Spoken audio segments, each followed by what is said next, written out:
Kurikulum berasal dari bahasa Yunani, yaitu kurier, yang berarti seseorang yang bertugas menyampaikan sesuatu kepada orang lain di lain tempat.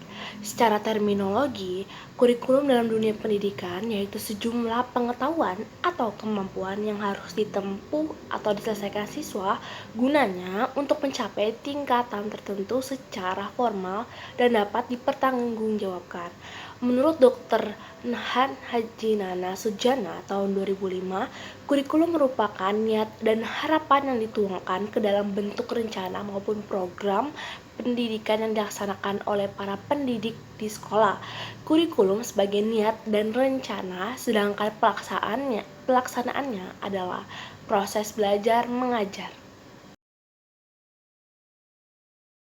Komponen-komponen dari kurikulum pendidikan yaitu yang pertama, ada komponen tujuan yaitu meliputi tujuan jangka panjang, tujuan jangka menengah atau goals, tujuan jangka pendek atau objektif. Terus yang kedua ada komponen isi atau materi tujuan. Isi kurikulum merupakan komponen yang berhubungan dengan pengalaman belajar yang harus dimiliki siswa. Yang ketiga yaitu komponen metode atau strategis, upaya untuk mengimplementasikan rencana yang sudah disusun dalam kegiatan nyata agar tujuan yang telah disusun tercapai secara optimal. Itu dinamakan metode. Ya, yang keempat yaitu komponen evaluasi. Evaluasi merupakan komponen untuk melihat efektivitas pencapaian tujuan. Dalam konteks kurikulum, evaluasi dapat berfungsi untuk mengetahui apakah tujuan yang telah ditetapkan telah tercapai atau belum, atau evaluasi digunakan sebagai umpan balik dalam perbaikan strategi yang ditetapkan.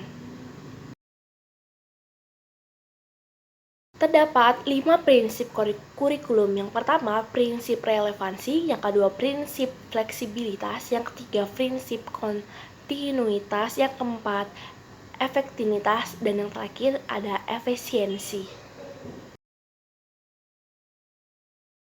Pengertiannya sendiri, fungsi kurikulum adalah sebagai alat untuk membantu siswa atau peserta didik untuk mengembangkan pribadinya karena tujuan pendidikan.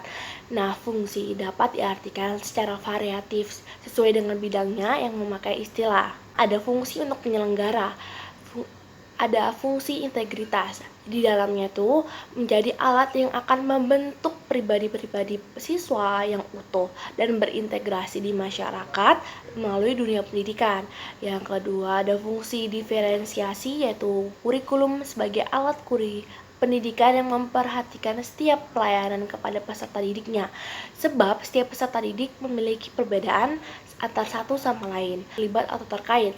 Nah, yang pertama bagi kepala sekolah, kurikulum mempunyai fungsi bagi kepala sekolah sebagai manajer dan pimpinan dalam penyelenggaraan pendidikan di sekolah. Terus ada sebagai guru mata pelajaran. Bagi setiap guru mapel atau mata pelajaran, kurikulum memiliki fungsi sebagai pedoman dalam melaksanakan pembelajaran di dalam maupun di luar kelas. Peran dari kurikulum ada 3, yaitu konservatif.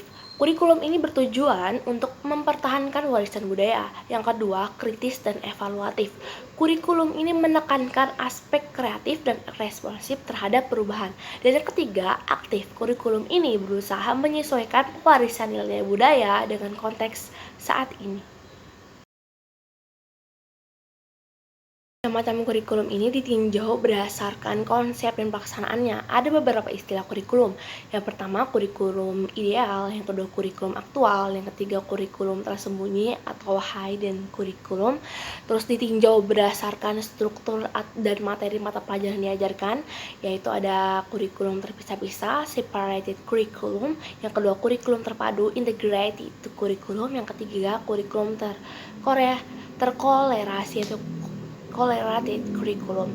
Nah, ditinjau berdasarkan pengembangan dan penggunaannya kurikulum dapat dibedakan sebagai satu, kurikulum nasional, yang kedua, kurikulum negara bagian, yang ketiga, kurikulum sekolah. Pengertian dari tujuan kurikulum merupakan tujuan setiap program pendidikan untuk menghasilkan siswa yang berintegritas karena kurikulum merupakan alat untuk mencapai tujuan. Maka kurikulum harus dijabarkan dari tujuan umum pendidikan. Tujuannya itu berupa tujuan nasional, institusional, kurikuler, dan instruksional. Manfaat dari kurikulum ini memiliki berbeda dari guru, sekolah, dan masyarakat.